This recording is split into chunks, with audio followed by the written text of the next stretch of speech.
brooks that wash the pebbles with their wanton streams, and having ranged and searched 1,000 nooks, meet both at length at silver-breasted Thames, where in a greater current they can join. So I, my best beloved Anne, so he is mine.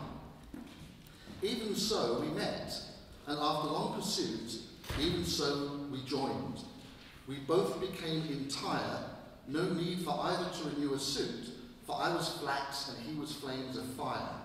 Our firm united souls did more than twine. So I, my best beloved Anne, so he is mine. If all those glittering monarchs that command the servile quarters of this earthly ball should tender in exchange their shares of land, I would not change my fortunes for them all. Their wealth is but accounted to my coin. The world's but theirs, but my beloved's mine. Nor time, nor place, nor chance, nor death can bow my least desires unto the least remove. He's firmly mine by blood, I his by vow. He's mine by faith, and I am his by love. He's mine by water, I am his by wine. Thus, I, my best beloved Anne, thus he is mine. He is my altar, I his holy place. I am his guest, and he my living food.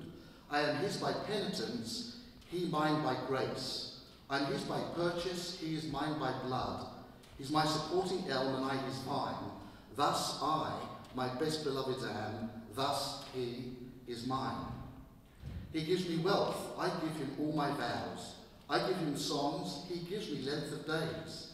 With wreaths of grace he crowns my longing brows, and I his temples with a crown of praise, which he accepts, an everlasting sign that I, my best beloved Anne, that he is mine. It might seem appropriate in New Jersey just a few weeks after the gay marriage law has come into effect to be discussing Britten's Canticles.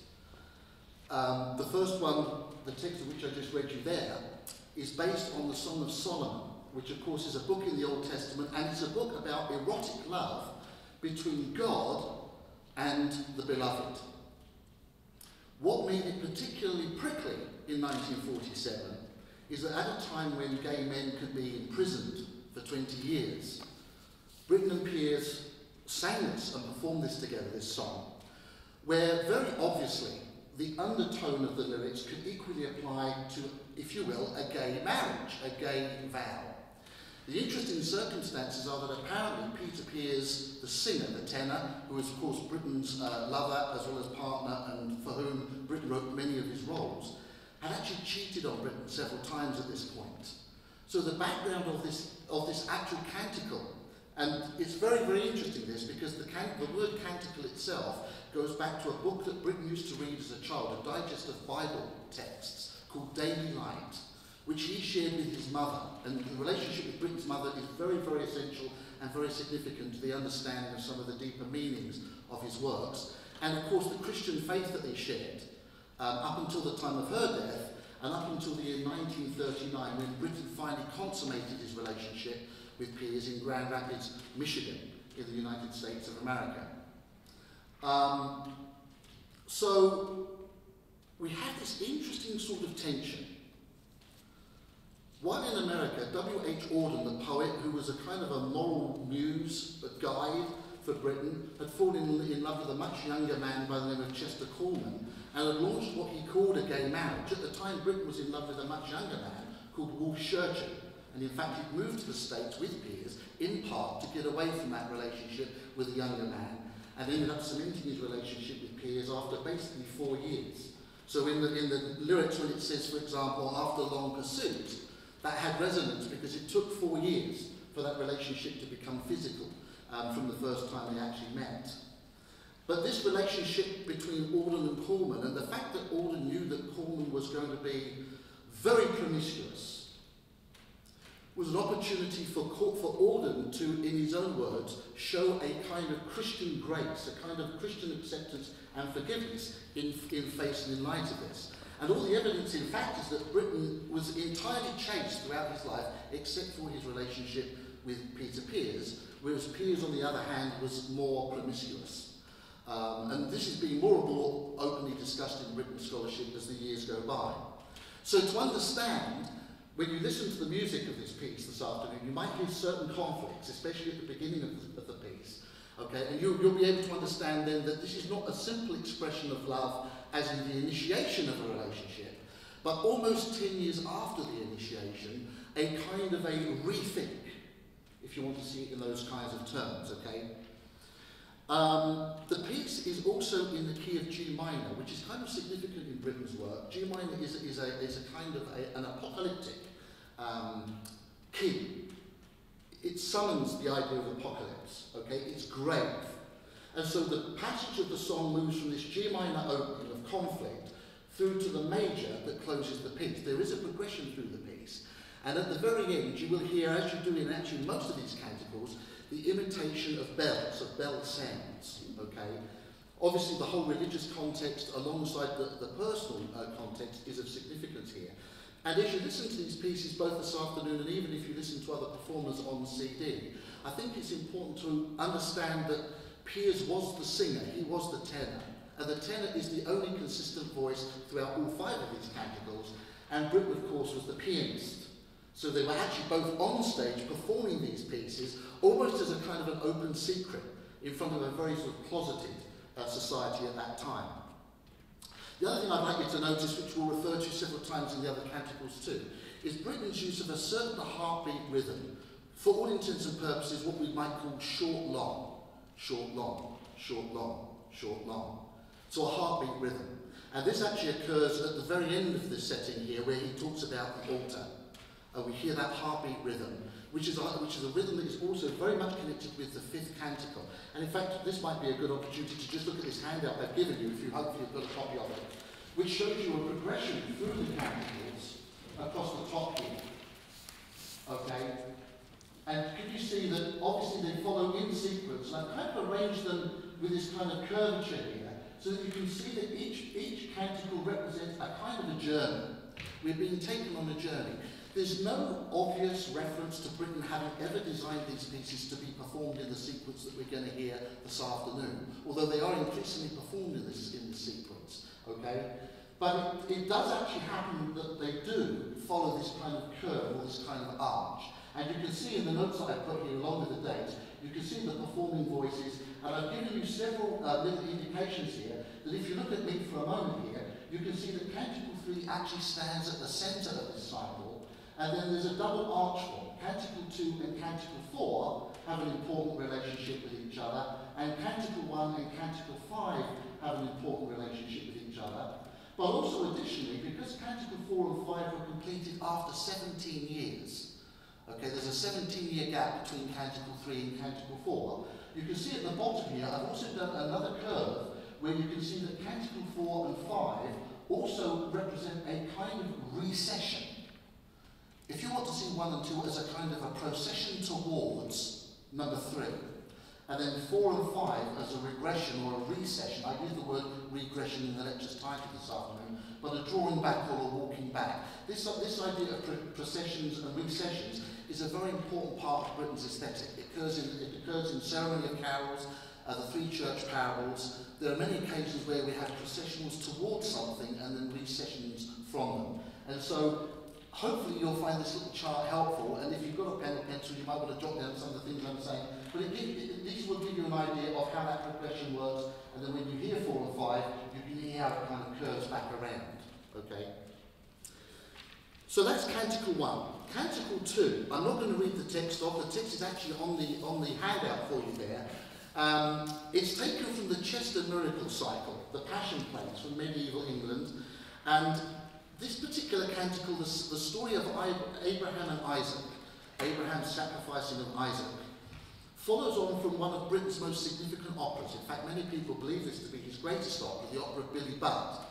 Now, in Billy Budd, Peter Piers sings Captain Vere, and Captain Vere basically has to execute a young man, Billy Budd, who is an innocent. There's an evil character in the opera too called Claggett.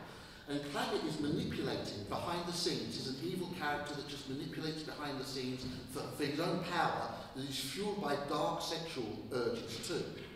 And basically, what we come to realise as we study this opera is that, in fact, the opening and the ending are a prelude and an epilogue with Vere as a much older man looking back. So, in fact, the opera is a psychodrama.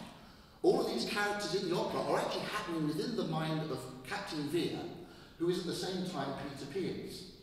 And the fact that Vere kills Billy, although he claims to love Billy, he actually kills him in order to protect and preserve his own power. It's all about power, really, and very dark.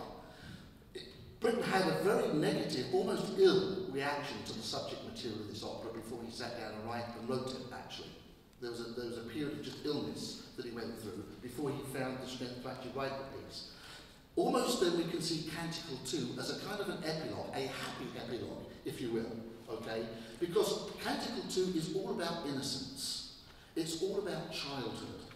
It's about Britten going back to the world that he shared with his mother as a child, the simple, pure Christian faith that he was able to enjoy as a child before adult experience and all the complications of adult life, okay? So, in a sense, Canticle II is, well, it's certainly, to my mind, the most beautiful and pleasing, in conventional terms, of the five parables. It's the least complicated. It's the most naive, and it's the most innocent, okay? And also, I think another level of this that makes it really interesting is that a lot of people that heard Peter Pears sing said that Pears's voice was very, very similar to Britten's mother's. Britten was apparently a natural baritone, and actually had to sing in the upper range because Britten wrote in that upper range, and Pears actually had to go through a process of learning how to raise his voice into this kind of almost high ethereal tone. And it's very, very interesting to see that Britten used to accompany his mother as a child. They were actually a performing duo through his childhood. And that after his death, after he consummated this relationship with Pears, in effect, if you will, in a Freudian sense, he was able to reproduce that performing relationship with his mother through this relationship that he had, performing relationship with Peter Pears. So we have this curious lover-mother combination that's going on in the voice of the tenor in each of these canticles. It makes it very, very fascinating. In addition to this, Britten had a strong sexual attraction towards young boys.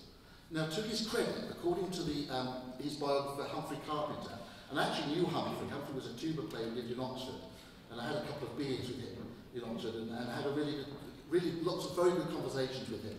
And he basically interviewed almost every boy that had ever had any kind of contact or proximity to Britten. And to Britten's credit, he never apparently acted on these sexual urges. Okay? But I think it's important to know this in the background for several reasons.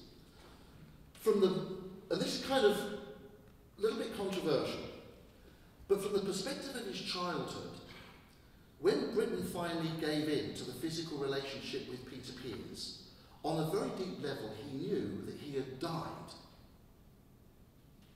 from the perspective of the Christian faith that he had as a child.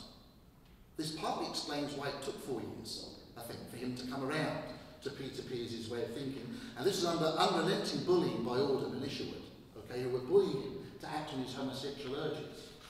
But for Britten, and I've written about this, in fact there's a book that just came out called Rethinking Britten. If you want to read about this, my article in there talks about the violin concerto and how you can actually hear, at the actual moment that Britten and Pears physically come together, you can hear him recording his own death, specifically in the violin concerto, between the second movement and the third movement of that piece. You can hear it.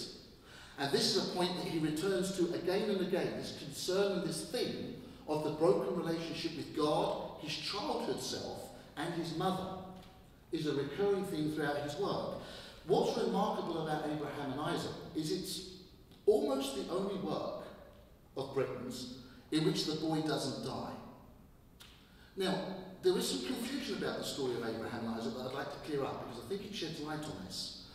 A lot of people think that when God asked Abraham to sacrifice Isaac, that in some strange, bizarre way, Abraham switched off his brain and said, well, this makes no sense to me at all. This son who I've had is meant to be the future deliverer of Israel. He hasn't even had a child yet. And yet God is now asking me to murder him. But it's not mine to question. I just switch off my brain and I'm going to go now and kill my son. In other words, it's a dreadful, awful, disgusting interpretation of the Abraham and Isaac myth. But it's amazing the degree to which that view has been tenacious. That suddenly when the angel appears to Isaac and stops him at the last moment, Isaac kind of goes, oh, what? Wow, I'm not to kill him? Oh, like he's surprised. But in fact, if you go back and look at Genesis, if you look at the account in Genesis 18, this is 22, and it's kind of remarkable this, it's very clear, even from the ancient Hebrew, even from the Dead Sea Scrolls, so no one tampered with this. This is the original manuscripts going back 400 years BC. When Abraham arrives at the place of sacrifice, he tells his servants, wait here while we go there to worship. We will come back to you. We will come back. Not I will come back, but we will come back. Indicating that he's figured out that God is going to raise the dead. That he will either stop at the last moment or he will actually kill his son, stand back and watch God raise the dead. Because he believed that God had promised that all Israel would be blessed through this boy. This is why Abraham is the father of faith. Not because he was some blind nitwit who was told to kill somebody by God and did it without thinking. That's complete rubbish. He did it because, as it says in Hebrews 11, he reasoned, if this is the boy through which Israel is to be blessed and God has asked me to kill him, he's going to have to come back from the dead. That is what makes Abraham the father of faith. Now the interesting thing is, in this canticle, whether Britten was aware of that or not, in this canticle we get a celebration of that. This is, in a sense, a happy canticle. Even though Abraham's music is in the key of A major, and God's music is in the key of E flat, which is the devil's interval. It's the diablos in musica, the devil's interval. So Britten puts God in a devil-like relationship to Abraham. Or, if you want to be generous, a different or other realm, using the tritone to indicate that God is so other, he's so perfect, that we can only be imperfect in relationship to him. But of course, in Peter Grimes, A and E flat are the keys of Ellen Orford and the Borough. So they are kind of negative, actually, in Peter Grimes. Nonetheless, if that is true in this canticle, it's very repressed. It doesn't really register orally in any really strong sense, except that God and Abraham and Isaac occupy these two different worlds. So the sense of this canticle is of a Baroque cantata. It's almost operatic. It's a narrative.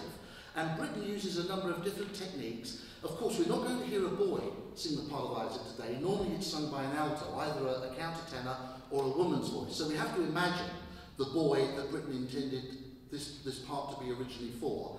And in fact, in the masterstroke, Britten actually has the tenor and the boy sing together for the voice of God at the beginning of the piece. In fact, the fifth-list triads, the sequence of thirds, that Michael Tippett said to Ben Britten, this is worth $1 million what you did here. It's just so beautiful, the opening. Actually connects back to his childhood work, A Boy Was Born. There's a fifth-list cadence at the end of that work that is, in a sense, the last Christian work. Almost as though Britten is indicating, I'm going back. I have to get away from the world of Billy Budd. I have to get away from the world of spiritual death and carnage. I have to get back to childhood and innocence. At the end of the second canticle, Abraham identifies a ram that is to be sacrificed. A lamb has been promised, but a ram will be sacrificed. And of course, the lamb that isn't sacrificed will be Christ. And this then leads us into the third canticle. The last thing I want to say about the second canticle, of course, is that the Abraham and Isaac story is recreated, of course, in Britten's War Requiem, in the offertorium, in the poetic setting by Wilfred Owen. And you see, this is important because in that setting, when God tells Abraham not to kill his son, it said that the text says the old man would not sow, but slew his son, and half the seed of Europe one by one. So the innocence, the temporary innocence of Canticle II, is matched by the guilt, if you will, or guile, of the setting in the War Requiem, where actually Abraham does murder his child, and the child does not come back from the dead. Because this has ramifications to the idea of the resurrection too, in the War Requiem. But unfortunately we can't talk about that today. Still falls the rain, dark as the world of man, black as our loss, blind as the 1940 nails upon the cross. Still falls the rain. with a sound like pulse of the heart that is changed to the hammer beat in the potter's field, and the sound of the impious feet on the tomb. Still falls the rain, in the field of blood where the small hopes breed, and the human brain nurtures its greed, that worm with the brow of Cain. Still falls the rain, at the feet of the starved man hung upon the cross, Christ, that each day, each night, nails there, have mercy on us, on Dives and on Lazarus, under the rain, the sore and the gold are as one. Still falls the rain, still falls the blood from the starved man's wounded side. He bears in his heart all wounds, those of the light that died, the last faint spark in the self-murdered heart, the wounds of the sad uncomprehending dark, the wounds of the baited bear, the blind and weeping bear, whom the keepers beat on his helpless flesh, the tears of the hunted hare. Still falls the rain. Then, oh, I'll leap up to my God, who pulls me down? See, see, where Christ's blood streams in the firmament. It flows from the brow we nailed upon the tree, deep to the dying, to the thirsting heart, that holds the fires of the world, dark smirched with pain, as Caesar's laurel crown. Then sounds the voice of one who, like the heart of man, was once a child, who among beasts has lain. Still do I love, still shed my innocent light, my blood for thee. Canticle I, and of course, only in England would a poet write "Still falls the rain" 4 or 5 times. Probably apart from Seattle, it's the most rainy country in the world. But the rain here is envisaged in 2 ways, and the date is important. Notice the subtitle to the poem is The Rains 1940. It's the Blitz, it's the Battle of Britain. And one has to wonder whether Benjamin Britten got the pun there, because in many ways that is exactly what we're dealing with in this canticle. This canticle follows his opera The Turn of the Screw. And in The Turn of the Screw, a governess, a young woman, tries to save a young boy from a dead ghost who is sexually abusing him. And in attempting to save him, at the end of the opera, the boy dies. So, war, sex, and death become somewhat connected. And interestingly, the tritone, you remember the Devil's Interval, the tritone we talked about A, B flat in the previous canticle? Well, B flat and E are the tritones here, and B flat and E were used by Britten in Les Illuminations in 1939, the poem about asexual coming out. So this poem is about the passion. This is about the lamb that was slain. It was written in response to the suicide of a pianist called Noel Newton Wood, a homosexual whose lover had died and he ended up taking poison and killing himself. And the reference to the self-murdered heart in the poem is the theme that Britten connected with, because of course, again, if you follow this rather controversial subject, he had murdered himself with Peter Pears in 1939, 1940, by consummating his relationship from the perspective of the Christianity of his childhood and his own mother. In this piece, the singer is interspersed with a series of variations on the horn. This idea of variation technique is something that Britten had already used in The Turn of the Screw. And you will hear the horn being used to describe the worm in the brow, the chromatic figures that you'll hear. But most importantly for our purposes at the end is we get again the heartbeat. The horn actually plays a march, da-dum, da-dum, da-dum, da-dum, and that rhythm then becomes the heartbeat under the final verse of this particular canticle. A couple of other things. Still falls the rain, the way that is sung, still falls the rain, is very, very similar to Mars, which is Quint's call to young Miles in The Turn of the Screw to come together. So there are, through the use of the horn and through the use of these variations, and through the repeating of Still Falls the Rain, and again, it's interesting this, isn't it? The fact that that refrain doesn't really change shows to some extent or indicates that we're stuck. that we're not really moving. We've arrived through the first two canticles at this canticle, the Passion, but now we're stuck. And as we're going to see in a moment, the last two canticles are actually going to bring us back on ourselves, back around. So we have this very, very interesting relationship there. Also, I want to draw your attention to the reference to Dives and Lazarus. That might be a little bit arcane for us in the room. This is actually the story of the rich man and Lazarus. You remember the story in the Bible, I think it's Luke 16, where the rich man walks past the poor man every day and doesn't attend to his needs. And then when they die, the rich man is in hell and the poor man, Lazarus, is in heaven. Well, Dives is the name tradition that has been given to the rich man.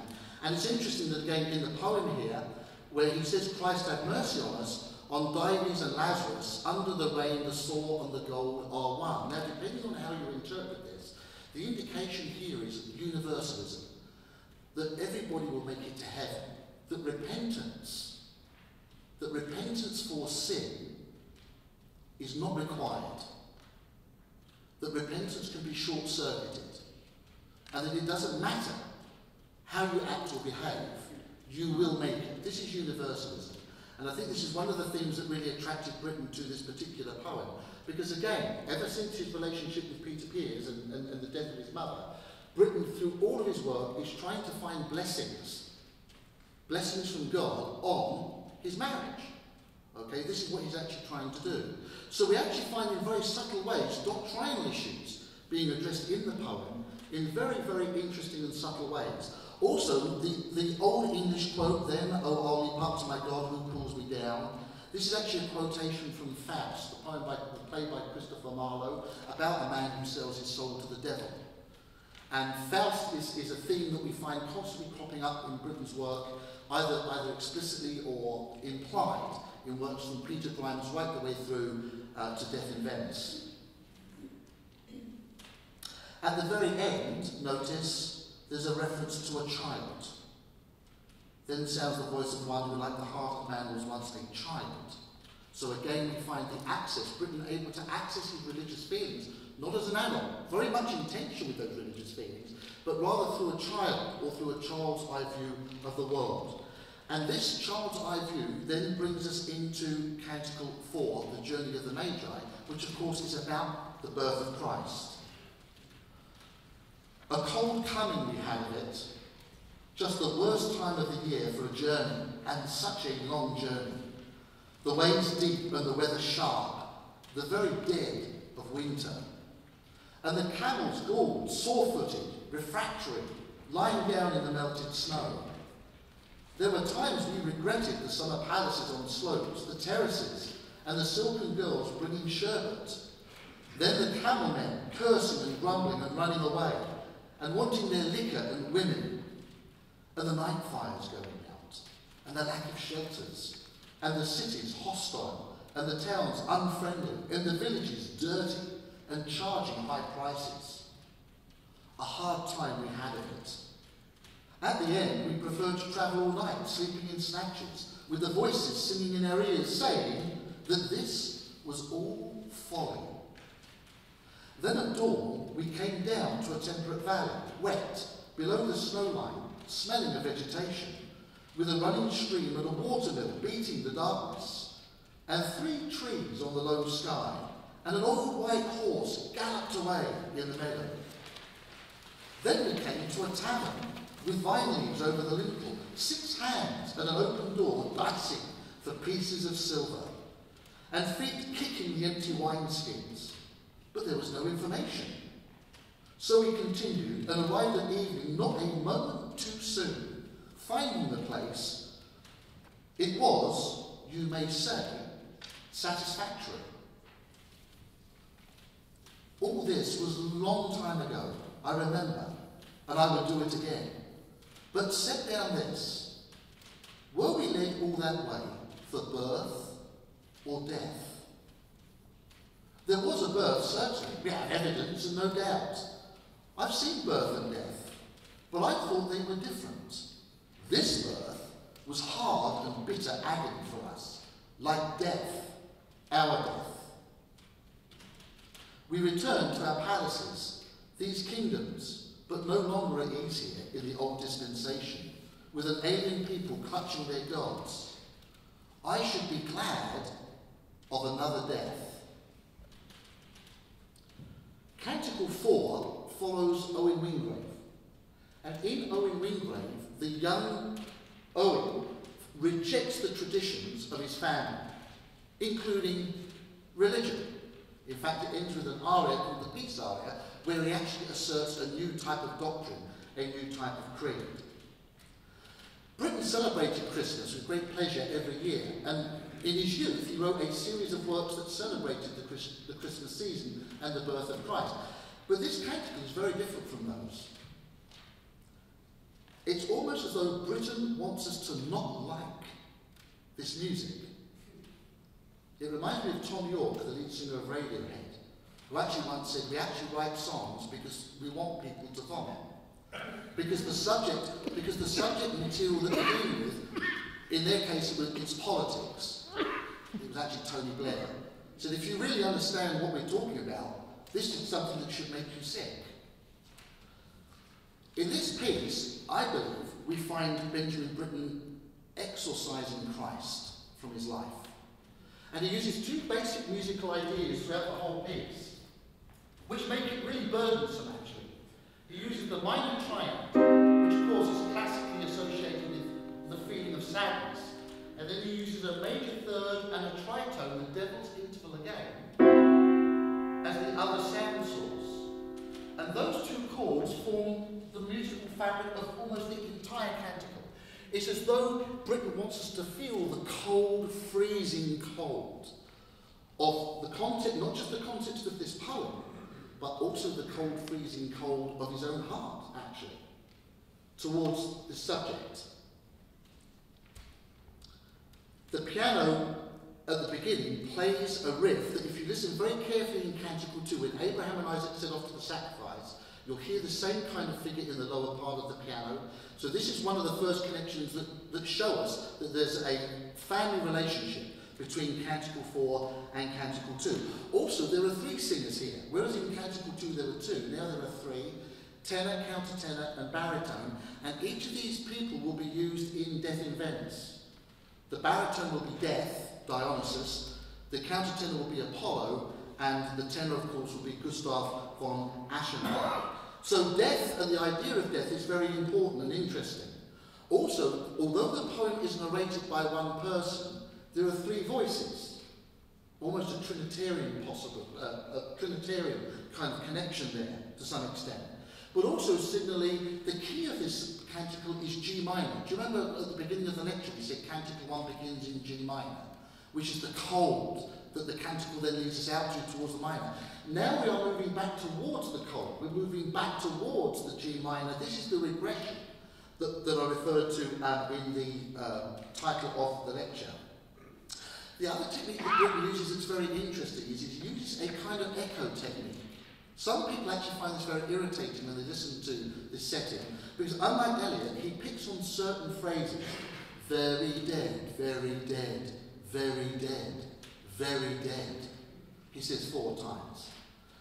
The word satisfactory, which is used when the Magi actually arrive at the birthplace, okay, of Jesus, they repeat that 8 times. Satisfactory, satisfactory, 8 times. And in the piano we hear the Magi Vidente Stellum, plain song, actually from Epiphany, which describes the Magi seeing the star coming to the manger and presenting the gifts. That's, of course, that doesn't happen in the canticle, but you'll actually hear the piano, as they say satisfactory, playing this plain song. The interesting thing is the importation of this Christian music does nothing, though, to warm or alleviate the coldness of the surrounding music. It's really, really interesting. Britten certainly had the technical skill to make that happen if he wanted it to happen. He'd shown that many times in his career. But he doesn't. It's like the word satisfactory, which you think, well, that's surely an understatement of discovering the Son of God. Satisfactory? It's an understatement. Of course, satisfactory also has a sexual overtone, as we're going to see when we get to Canticle 5 in just a moment. But those echoes, and the fact that these lines are repeated over and over, it's almost like Britten is turning over each of these phrases, looking at these words from all these different angles, looking one last time, if you like, at Christ. Because there are obviously two deaths demanded in the Christian religion. The death of repentance. You die to yourself for God. You die to sin in order to achieve salvation. Or death by Christ. That Christ will destroy that which hasn't repented. And T.S. Eliot plays around the conjunction of birth and death, and death, our death, at the end, raises this question mark. And again, Britten almost through his music, this is the amazing thing about Britten's music, he kind of keeps your arm's length, but it's always done to try to get you to think with your ears. He's not necessarily writing music for you to enjoy. This is not music, this is in a sense classical music. It's not necessarily to enjoy, it's music to think about, in that sense. So we're left at the end with a very dark picture. I would be glad of another death. Wow. And so we come to the last canticle, Canticle I, the death of St. Narcissus. Come under the shadow of this great rock. Come in under the shadow of this great rock, and I will show you something different from either your shadow sprawling over the sand at daybreak, or your shadow leaping behind the fire against the red rock.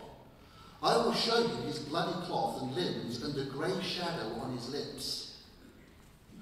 He walked once between the sea and the high cliffs, when the wind made him aware of his limbs smoothly passing each other, and of his arms crossed over his breast. When he walked over the meadows, he was stifled and soothed by his own rhythm. By the river, his eyes were aware of the pointed corners of his eyes, and his hands aware of the pointed tips of his fingers. Struck down by such knowledge, he could not live men's ways, but became a dancer before God. If he walked in city streets, he seemed to tread on faces, convulsive thighs and knees. So he came out under the rock. First, he was sure that he had been a tree, twisting its branches among each other and tangling its roots among each other. Then he knew that he had been a fish with slippery white belly held tight in his own fingers, writhing in his own clutch, his ancient beauty caught fast in the pink tips of his new beauty. Then he had been a young girl, caught in the woods by a drunken old man, knowing at the end the taste of his own whiteness, the horror of his own smoothness, and he felt drunken and old. So he became a dancer to God because his flesh was in love with the burning arrows. He danced on the hot sand until the arrows came. As he embraced them, his white skin surrendered itself to the redness of blood and satisfied him. Now he is green, dry, and stained, with a shadow in his mouth. Here we have the death that is asked for at the end of Canticle IV. Here we have a pagan poem. There's no vestige of Christianity in the setting of this early poem by T.S. Eliot. The young boy that is referred to here is the missing character from Death in Venice, Tadzio, the boy, the love object of the old, ageing Aschenbach. So this completes, if you will, Canticle IV's personnel. It's not Christ now, but Narcissus, the dancer, who dances before the arrows sink into his skin. This is possibly Wolfe, the boy that Britten had been in love with in 1939, and had been hovering in the background of all of his music, really. Even though overtly about Piers, a lot of the music was really incognito, about Wolfe, or about what Wolfe represented, the pristine Greek idea of a young boy. The sex in this poem is anonymous. It's all about self. It's selfish. And the frame of the poem is an arch form. There's an A section in which he refers to the shadow. If you look at the first verse, the word shadow occurs about 5 or 6 times there. And in the harp, because Britten had his heart attack at this point and had undergone unsuccessful surgery, so he could no longer play the piano, So he got Eugène Ellis, his friend, who he'd written the harp suite for, to actually play harp and to accompany Piers on the harp, which gives this whole canticle a totally different sound world, really, from the other canticles that we're going to be listening to. But the rhythm, shadow, da-dum, short long, is a return of the heartbeat that has been threaded through Canticle I, Canticle III, and now Canticle V. And the shadow is everywhere in this music. That rhythm, the heartbeat rhythm, obsesses this music. The B section, He Walked Once Between the Sea and the High Cliffs, is a funeral march. It's repeated quarter tones, which really goes back to works like Sinfonia de Requiem. That consistent pulse. Be aware of this when you're listening to this canticle, that there is this steady beat, the heartbeat and the steady pulse of a funeral march, which really underpins this section. Then the central section, the C section, refers to both a tree, the plant, which is the physical, the fish, the animal, which is masturbatory. Read about the fish, it's very, very clear that he's talking about masturbation here, even though Benjamin Britten himself said, I have absolutely no idea what T.S. Eliot is talking about in this poem. That was clever, wasn't it? Benjamin Britten, the control freak, who absolutely had every idea about what everybody else had been doing with every piece of music he'd ever said. Very disingenuous. And then the young girl, old man, is oral sex. And actually the taste of whiteness can't be more explicit. It's one of those things that writers can write knowing that when you read it you won't believe it. It's so obvious it can't be true. But then we go into the B section again. So he became a dancer to God because his flesh was in love with the burning arrows, and the funeral march returns again. Why? Because this now is intercourse. This is the moment, the 1939 moment, where from the Christian perspective of his childhood and of his mother, he dies. Commits spiritual suicide from the Christian perspective of his childhood. And then finally A, and if you listen to the music here, all Britten critics agree with this, there's actually musical disintegration that takes place. Now he is green, dry and stained with a shadow in his mouth. What's interesting about this canticle is that arch form that I've just described, that 5-part form, with A and A at the end and the beginning, B and B here, and then C, where he describes the sexual activities, reflects the structure of all 5 canticles. All 5 canticles are a kind of an arch form, as I've hoped to show you here this afternoon. So we end not with Christianity, but with paganism. We end not with victory, but with failure.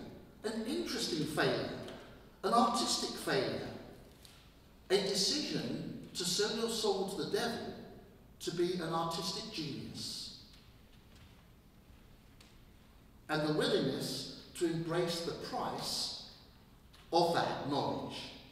In other words, the Faustian pact. When will an artist sell out his soul for his art? The Canticles inscribe a journey, not to the altar of Christ, but to the grave of Benjamin Britten.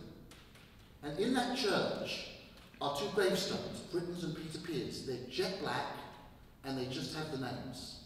No other inscription.